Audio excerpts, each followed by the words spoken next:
दलितांची तलवार होऊन गेले, दीनदलितांची तलवार होऊन गेले, अन्यायाविरुद्ध प्रहार होऊन गेले, अन्यायाविरुद्ध प्रहार होऊन गेले. होते ते गरीबच पण जगात कोहिनूर होऊन गेले, पण जगात कोहिनूर होऊन गेले. अरे यांना अजूनही कसं कळत नाही, वर्गाबाहेर बसून सुद्धा ते संविधान लिहून गेले, वर्गाबाहेर बसून सुद्धा ते संविधान लिहून गेले.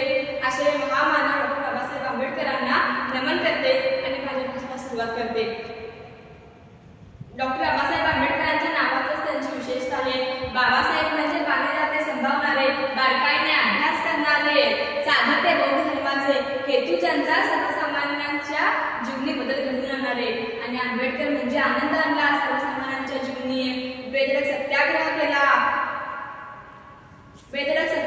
केला, डगमगले नाहीत संकटे आल्यावर. करते समाज उन्नतीचे शिल्पकार ते भारतीय संविधानाचे, करते समाज उन्नतीचे शिल्पकार ते भारतीय संविधानाचे.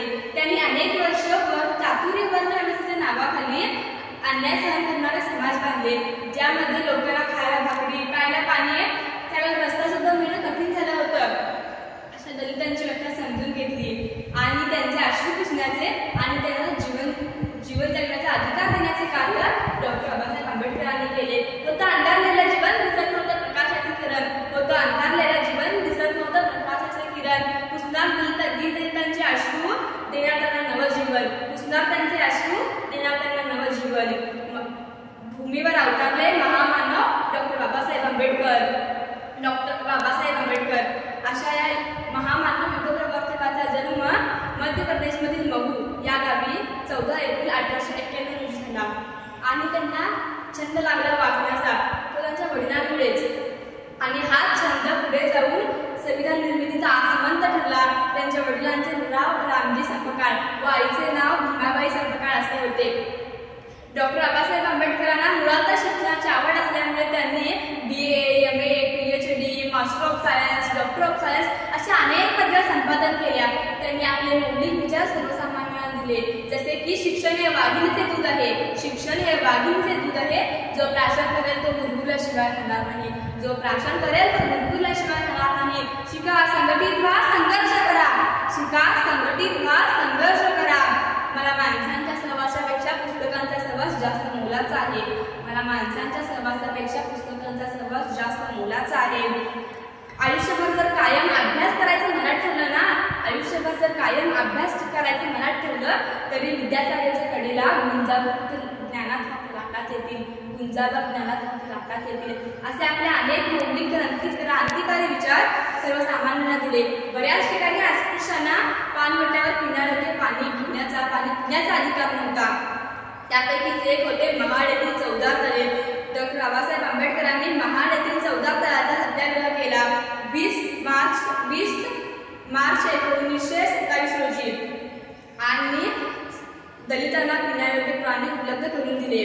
त्यांचे असे मत होते की दलितांच्या सर्व समस्या ह्या मनस्मृतीमुळे होतात आणि त्यामुळे त्यांनी 25 डिसेंबर 1927 रोजी मनस्मृती नावाच्या ग्रंथाचे दहन केले. मनस्मृती हा ग्रंथ फक्त अस्पृश्यांना जाचत नव्हता, तर तो सर्व समाजातील स्त्रियांनाही जाचत होता. डॉक्टर बाबासाहेब आंबेडकरांनी संविधान लिहिले. डॉक्टर बाबासाहेब आंबेडकर हे केवळ एका समाजामध्ये मर्यादित नाहीत. त्यांनी संविधानामध्ये केवळ एकाच समाजाला उच्च स्थानावर ठेवले नाही, तर त्यांनी सर्व गोष्टींचा अभ्यास करून सर्व समाजाला सामान्य स्थान दिले, समान स्थान दिले.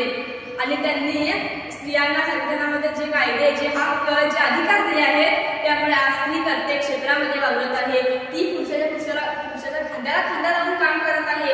कदाचित स्त्री पुरुषापेक्षा एक पाऊल पुढे आहे. हे सर्व त्या संविधानामुळे झालं. आणि डॉक्टर बाबासाहेब आंबेडकरांचा अशा महामानवाचा 6 डिसेंबर 1956 रोजी दुर्दैवाने मृत्यू झाला. शेवटी मी आपल्याला इतकं सांगेन की समुद्राचे पाणी कधी आटणार नाही, समुद्राचे पाणी कधी आटणार नाही, भीमाची आठवण कधी मिटणार नाही, भीमाची आठवण कधी मिटणार नाही. अरे एकच काय 1000 जन्म मिळाले ना, अरे एकच काय 1000 जन्म जरी घेतले तरी आपल्याकडून बाबासाहेबांचे उपकार कधी फिटणार नाही, आपल्याकडून बाबासाहेबांचे उपकार कधी फिटणार नाही. धन्यवाद.